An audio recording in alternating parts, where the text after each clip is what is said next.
Bonjour tout le monde, mon nom est Julien Brault, cofondateur de Arbekin. Aujourd'hui, je n'ai pas trouvé de thème particulier, sinon je vais vous parler de quelques petites histoires là, qui sont intéressantes sur le marché boursier aujourd'hui.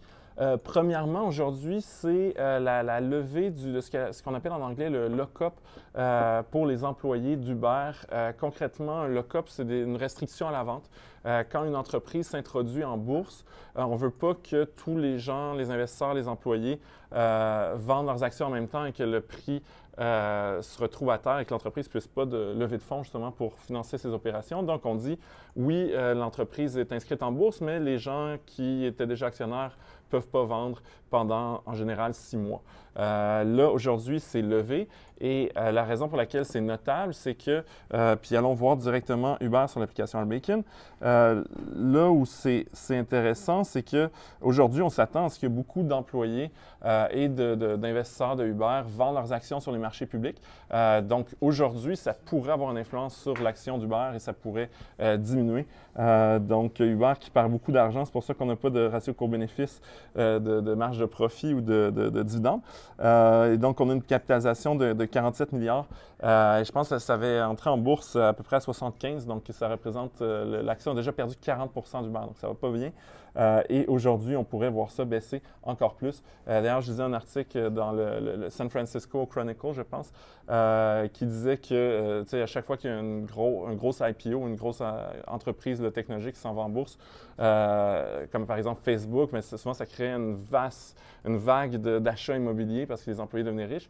La réalité pour Uber aujourd'hui, c'est que les employés qui se sont joints au courant des dernières années, qui ne sont pas là depuis le début, sont pas devenus riches parce que l'entreprise a perdu la moitié de sa valeur. Donc, si eux avaient des options à un certain prix, ils sont, on dit underwater, le prix d'exercice d'option est pas avantageuse pour eux, donc ils ne vont pas l'exercer.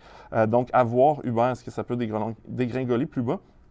Sinon, l'autre histoire intéressante, c'est l'histoire d'amour. Match, dont la vache à lait et l'application de rencontre Tinder. Mais ils ont un paquet d'autres sites web comme Match.com qui doit son nom au groupe. Ils ont aussi Hinge, d'autres applications, plein de sites de rencontres. Et essentiellement, l'entreprise a dévoilé ses résultats hier et elle a perdu 16 de sa valeur, essentiellement parce qu'elle n'a pas rencontré les attentes des analystes. Et Match, au niveau de Tinder, qui est la vache à lait, qui est l'avenir, dans le fond, du groupe Match, les résultats sont encourageants. Je pense qu'ils ont acquis à peu près 500 000 nouveaux utilisateurs au courant du dernier trimestre. Le revenu par utilisateur de Tinder est rendu à peu près la même chose que ceux de Match.com, ce qui est assez étonnant parce que Tinder est une application quand même gratuite avec une option de version premium. Mais la réalité, c'est que les gens payent assez d'argent ou achètent assez de boosts puis d'options pour que ça soit rentable. Donc, peut-être qu'il y a une opportunité d'achat. Ratio court-bénéfice quand même très élevé à 40, mais une belle marge de profit. Donc, la question, c'est est-ce que Tinder peut continuer à son ascension? Parce qu'avec un ratio court-bénéfice comme ça, on s'attend à ce que la compagnie double. Donc, le stock n'est pas si intéressant. Bon, il a perdu 16 %. Des fois, c'est intéressant d'acheter quand ça tombe, mais je ne suis pas en amour, justement, avec la compagnie de l'amour. Dernier sujet, c'est Xerox.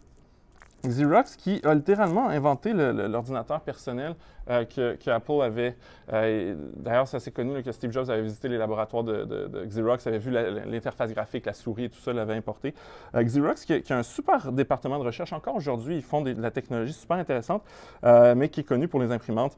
Et le problème, c'est qu'il n'y a plus personne qui achète des imprimantes. Donc oui, l'entreprise est dans l'entreposage de données, dans la numérisation. Ils ont plein de produits et services quand même pour les entreprises, mais le ratio court-bénéfice est pas cher, donc compagnie pas chère, et veut acheter en fait HP, qui est et je crois encore aujourd'hui le plus grand fabricant de PC, d'ordinateurs personnels, mais qui aussi est probablement le joueur numéro 1 au niveau des imprimantes personnelles, et même je pense qu'on est dans le marché des entreprises. Donc c'est une fusion de géants en fait qui vont pas si bien que ça. Tu sais, une marge de profit à 6 donc, c'est des géants fragilisés qui ont eu leurs heures de gloire. Honnêtement, je pense que ça a du sens de consolider. Ensuite, j'aime pas être du mauvais côté de l'histoire. J'ai l'impression que j'investis quand même dans une entreprise d'imprimante. Donc, ratio de HP était 6. Donc, vraiment pas cher, mais une raison pourquoi c'est pas cher. Donc, capitalisation de 27 milliards, puis il y a du dividende. Donc, le problème avec ça, c'est que c'est vraiment une entreprise qui n'a pas le vent dans les voiles. Il faudrait vraiment lire plus là-dessus. Ils ont quand même des actifs intéressants.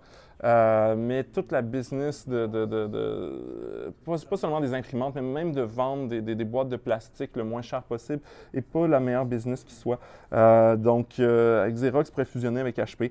C'est intéressant, ça va faire bouger les deux titres aujourd'hui. Ils sont pas chers, donc si quelqu'un est capable de vraiment avoir une bonne compréhension de quelle partie des activités du groupe de ces deux compagnies-là va disparaître complètement au cours des prochaines années, lesquelles sont rentables et ont de l'avenir, et décide que la partie qui est rentable et qui a de l'avenir vaut plus que ce qu'on paye pour la compagnie, bien là, c'est peut-être une occasion d'achat. Je n'ai pas fait mes recherches pour le dire. Les compagnies semblent valoriser quand même pour être pas chères, mais il y a une raison pour ça. Donc, sur ça, je vous invite à télécharger Hardbacon sur Google Play, l'App Store. C'est une super application. Ça vient avec des nouvelles sur le marché boursier. Ça analyse votre portefeuille, ça calcule vos rendements. En fond, c'est tous les outils dont vous avez besoin pour réussir sur le marché boursier. Ça vient avec un essai de 14 jours gratuit. C'est Hardbacon. Si vous n'avez pas encore de compte de courtage, bien, on a une super offre pour vous chez Hardbacon. C'est disponible au hardbacon.ca/Desjardins. Ça vient avec 10 transactions gratuites, 3 mois d'abonnement à notre super application mobile et un cours en ligne sur l'investissement. Tout ça gratuitement si vous ouvrez un compte avec Desjardins Courtage en ligne en passant justement par notre page d'offre. Donc sur ça, je vous souhaite une bonne journée et de ne pas trop imprimer aujourd'hui.